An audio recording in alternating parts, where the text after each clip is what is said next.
Let's start. আমাদের প্রবলেমটা কি বলছে দেখি। The diagram shows a glass window, একটা গ্লাস উইন্ডো আছে এখানে, consist of a rectangle, height হচ্ছিল এইচ মিটার। এই যে এটা একটা পুরোটা একটা গ্লাস উইন্ডো, ওকে, এটা পুরোটা একটা গ্লাস উইন্ডো। এই গ্লাস উইন্ডোর ভিতরে আমাদের এখানে একটা রেক্টেঙ্গেল আছে, okay, this is a rectangle, okay. তারপর বলছে কি হাইট হচ্ছে H metre and the width is 2r metre, okay, and a semicircle of radius r. The perimeter of the window is 8 meter. The perimeter of the window is 8 meter. Okay বাবা, so আমরা circular measure করছি, হ্যাঁ circular measure করছি না। Circular মেজারে আমরা কি দেখছি যে একটা সার্কেলের বেসিক্যালি দেখো দেখি বাবা মনে পড়ে কিনা, একটা সার্কেলের যদি আমরা পেরিমিটার বের করি, পেরিমিটার বলতে হচ্ছে এই বাইরের সাইডে যে ডিসটেন্সটা আছে। সার্কেলের পেরিমিটারের ফর্মুলা কি? সার্কেলের পেরিমিটারের ফর্মুলা হচ্ছে 2πr, right? Okay, so as this is A semicircle, তাহলে এই সেমিসার্কেলের যে অর্ধেকটুকু আছে এতটুকুর ভ্যালু বাবা কি হবে বলো দেখি? এতটুকুর ভ্যালু কি হবে? এতটুকুর ভ্যালু হবে হলো πr। ভেরি গুড, ওকে ওকে ওকে। সো রেডিয়াসের জন্য আমার এখানকার ভ্যালুটা যদি h হয়, এই ভ্যালুটা যদি আমার h হয়, ওকে, তাহলে আমাদের এই পাশে ভ্যালুটাও h হবে, আর নিচের ভ্যালুটা তো already we know that is হচ্ছিল 2r, ওকে। তো as they said the perimeter, আমরা দেখি এখানে কি বলছে, they said that the perimeter of the window is 8 metre. হ্যাঁ, এই উইন্ডোটার যে পেরিমিটার আছে সেটা 8 মিটার। আমি লাস্ট ক্লাসেই বলছি পেরিমিটার বলতে আমরা বুঝি যে সব পুরো সাইডে। আমরা যদি ফেন্সিং করতে চাই, বেড়া লাগাতে যদি চাই, তাহলে আমরা সাইড দিয়ে লাগাবো, তাই না? সো ওই ফেন্সিং এর ডিসটেন্সটাই হচ্ছে perimeter, okay. So let's calculate the perimeter. কিভাবে ক্যালকুলেট করব? ক্যালকুলেট করলে প্রথমে আমরা h থেকে যদি শুরু করি, প্রথমেটা হচ্ছে h plus 2r plus h plus πr is equal to কত হবে পেরিমিটার? হচ্ছে 8। সো আমরা আমাদের কোশ্চেনটা দেখবো। কোশ্চেনটাতে কি বলছে? এক্সপ্রেস h ইন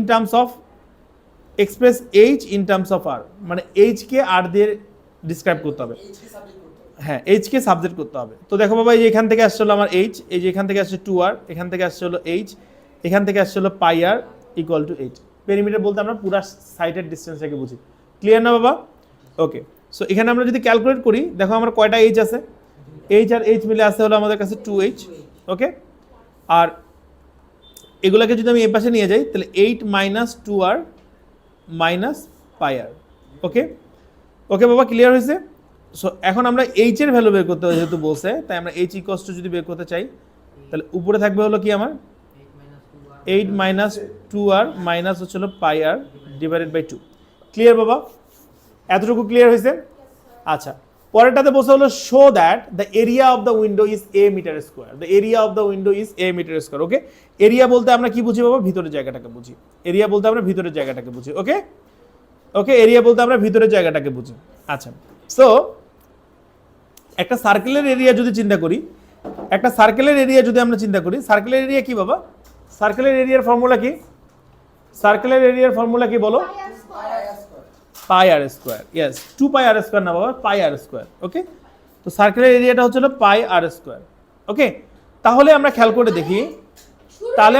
করে দেখি এখানকার যে এরিয়াটা আছে, এই এরিয়াটা আমার কতটুকু হবে? সরি, তাহলে এখানকার যে এরিয়াটা আছে সেই এরিয়াটা কতটুকু হবে? সেমি সার্কেলটার এরিয়া কতটুকু হবে? সেমি সার্কেলের এরিয়া হবে হলো πr স্কয়ার ডিভাইডেড বাই 2। বাবা বুঝছো কিনা এটা বলো? πr square divided by 2। আর নিচে যে রেক্টেঙ্গেল আছে সেই রেক্টেঙ্গেলটার এরিয়া কতটুকু হবে? রেক্টেঙ্গেলের এরিয়া কি? লেন্থ ইনটু ব্রেথ, তাই না? Length into breadth. তাহলে এখানে আমার লেন্থ হিসেবে কাজ করবে হলো 2r, আর ব্রেথ হিসেবে কাজ করবে বা উইথ হিসেবে কাজ করবে হলো h। তাহলে এখানে আমার এরিয়াটা কত? এরিয়াটা হচ্ছে h 2r, ওকে। তাহলে আমার এই জায়গার, আমরা যদি খেয়াল করে দেখি, এই জায়গার আমার টোটাল এরিয়া কত হবে? নাম্বার 2 নাম্বার কোশ্চেনে total area is equals two কি হবে? আমার দেখো πr square divided by 2 plus 2rh, তাই না বাবা? দেখো আমাদের আসছে কিনা? πr স্কয়ার ডিভাইডেড বাই 2 আর হচ্ছিল h2r, ওকে। আমরা এটা এতটুকু বুঝতে পারছি, ওকে। আমাদের যে প্রুফ করতে বলছে, দেখো দেখি বাবা, এখানে কি কোনো h আছে? এখানে কোনো h নাই, বাট আমাদের এই যে ফরমেশনটা আছে এখানে কি আমাদের h থেকে গেছে। তার মানে আমি h এর ভ্যালুটাকে এখানে আমার সাবস্টিটিউট করে দিতে হবে, ওকে। Let's do that. তাহলে আমাদের কি আছে? Pi R square divided by 2 plus হচ্ছিল এখানে কি আসে 2r, এখানে আসে কি 8 minus 2r minus pi r divided by 2, তাই না বাবা? এখানকার 2 আর এখানকার 2 আমাদের কেটে যায়। ওকে, তাহলে এই জিনিসটাকে আমরা কিভাবে করে করতে পারি, পাই আর স্কোয়ার ডিভাইডেড বাই 2, আর আর দিয়ে এটাকে প্রোডাক্ট করলে কি হয় 8r minus 2r square minus হচ্ছিল পাই আর স্কোয়ার। ওকে ওকে, আচ্ছা। সো এখন আমাদের কাছে দেখো, আমাদের কাছে হলো আমাদের কাছে দেখো আমাদের কাছে কি কি আছে, এই টার্মটাও আমাদের পাই আর স্কোয়ার, এই টার্মটাও আমাদের পাই আর স্কোয়ার, তাই না? এই টার্মটাও পাই আর স্কোয়ার, এই টার্মটাও পাই আর স্কোয়ার, এই দুটো টার্মকে আমরা ক্যালকুলেট করতে পারি না এলসিএম করে? তাহলে সেটা কত হবে দেখো দেখি, pi R square divided by 2 minus pi, এই দুটোকে যেহেতু আমরা ক্যালকুলেট করবো তাই এক পাশে রাখলাম, plus 8r minus 2r square. তো এই দুইটার ক্ষেত্রে যদি বাবা আমরা এলসিএম নেই, এলসিএম কত হবে দেখো এই দুইটার ক্ষেত্রে, এটা আর এটার মধ্যে, এটা নিচে আছে 2, এটা নিচে আছে হলো 1, তাহলে 1 আর 2 এর এলসিএম কি হয় 2। ওকে, 2 হচ্ছে এলসিএম। সো আমি যখন 2 দিয়ে 2 কে ডিভাইড দেবো তখন কি হয়, 2 দিয়ে 2 কে ডিভাইড দিলে কি হয় 1 দিয়ে যদি আমি উপরেটাকে মাল্টিপ্লিকেশন করি তাহলে যা ছিল তাই বসবে, তাই না? That is the pi R square. হ্যাঁ আসবে বাবা। আর নিচে যদি 1 দিয়ে 2 কে ডিভাইড দেই তাহলে 2 দিয়ে যদি পাই আর স্কোয়ারকে মাল্টিপ্লিকেশন করি তাহলে 2 পাই আর স্কোয়ার প্লাস হচ্ছিল 8r মাইনাস 2r স্কোয়ার। ওকে, তাহলে এখান থেকে কি আসে minus pi R square minus pi R square divided by 2 plus হচ্ছিল 8r minus 2r square. So এটাকে সাজায় যদি লিখি তাহলে 8r minus 2r square minus হচ্ছিল পাই আর স্কোয়ার ডিভাইডেড বাই 2, এটা হচ্ছে এরিয়ার ভ্যালু। তো এটাই আমাদের প্রুফ ছিল। ওকে, আমরা প্রুফটা পর্যন্ত বুঝছি। আচ্ছা, প্রুফটা পর্যন্ত বুঝছি, আমাদের নাম্বার 2 পর্যন্ত আমাদের তাহলে clear. Okay, let's see number 3 number কোশ্চেনে কি বলছে। নাম্বার 3 তে কি বলছে আমরা দেখি। নাম্বার 3 তে আমাদেরকে বলছে হলো find the value of r for which A has a stationary point.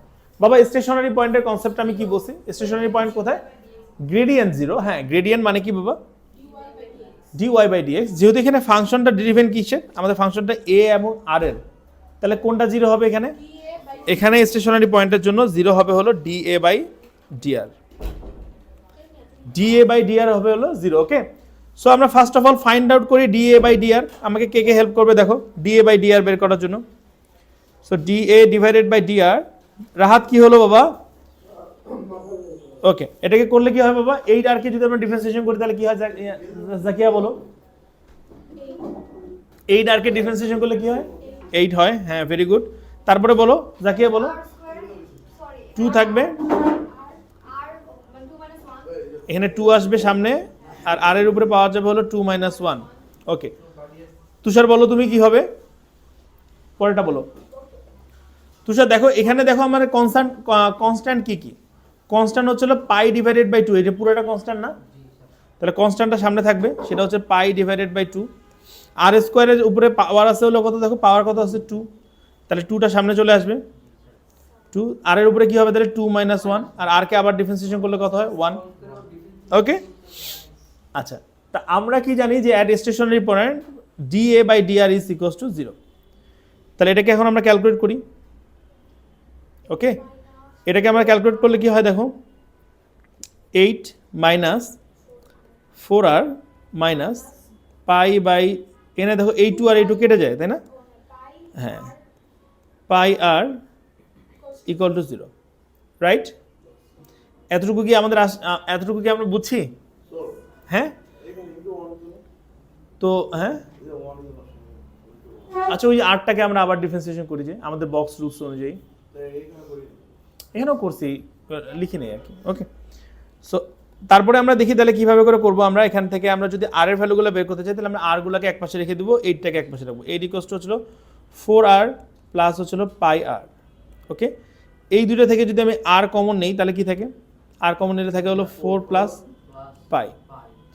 আচ্ছা তাহলে এখন আর এর ভ্যালুটা কত হচ্ছে 8 ডিভাইডেড বাই 4 প্লাস পাই। তো 4 প্লাস পাই ক্যালকুলেট করে দেখো তো বাবা কত আসে ভ্যালুটা। ওকে, এখানে একটা ব্যাপার, if they asked you about the exact value, তাহলে বাবা আনসার কিন্তু এখানেই, এরপরে ক্যালকুলেট করতে পারবে না। কোশ্চেনের মধ্যে খুব ভালো করে দেখবা যে এটা এক্সাক্ট ভ্যালু চাইছে কিনা, যদি ওখানে মেনশন করা থাকে এক্সাক্ট ভ্যালু তাহলে you can not use the calculator. Exact value চাইলে তোমার আনসার এখানেই দিয়ে দিতে হবে। না সমস্যা হবে না।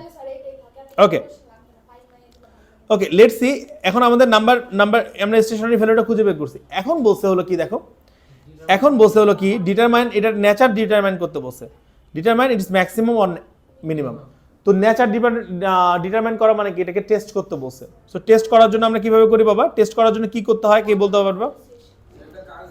হ্যাঁ, টেস্ট করার জন্য আমরা করতে পারি হলো ডাবল ডিফারেন্সিয়েশন করব, তাই না? টেস্ট করার জন্য আমরা কি করব, ডাবল ডিফারেন্সিয়েশন করব। হ্যাঁ, ডাবল ডিফারেন্সিয়েশন দিয়ে সবসময় আমরা কি বুঝতে পারি যে it's maximum point or the minimum point. Okay, so আমরা এটাকে ডাবল ডিফারেন্সিয়েশন করলে আমরা আগে দেখি আমাদের dA বাই dr এর ইকুয়েশনটা আগে দেখি কি, dA বাই dr এর ইকুয়েশনটা 8 মাইনাস 4r মাইনাস পাই আর, তাই না বাবা? তো এটাকে যখন আমি করি নি এখনো ডিফারেন্সিয়েশনটা, তো ডাবল ডিফারেন্সিয়েশন যখন করব তখন কি হবে, d square a divided by dr square. 8 কে ডিফারেন্সিয়েশন করলে কি হবে বাবা? হ্যাঁ বলো।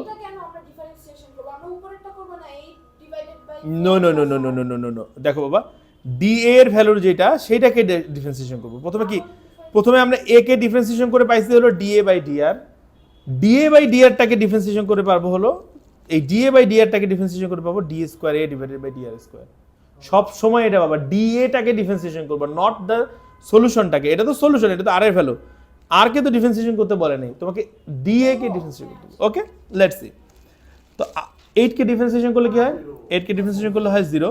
ওকে, 4r কে ডিফারেন্সিয়েশন করলে কি হয় 4, আর পাই কে ডিফারেন্সিয়েশন করলে কি হয় মাইনাস পাই। তো বাবা দেখো ইটস এ কনস্ট্যান্ট, এটাও নেগেটিভ এটাও একটা নেগেটিভ, তাহলে এই ওভারঅল এই দুইটা ভ্যালু মিলে কি ইটস এ নেগেটিভ নাম্বার। তো নেগেটিভ নাম্বার যদি হয় তাহলে এই পয়েন্টটা কি হবে, ম্যাক্সিমাম। আর এটা যদি পজিটিভ নাম্বার হতো তাহলে আমরা এই পয়েন্টটাকে কি করতাম, মিনিমাম। ওকে, আমরা কি এই ম্যাথটা সবাই বুঝছি?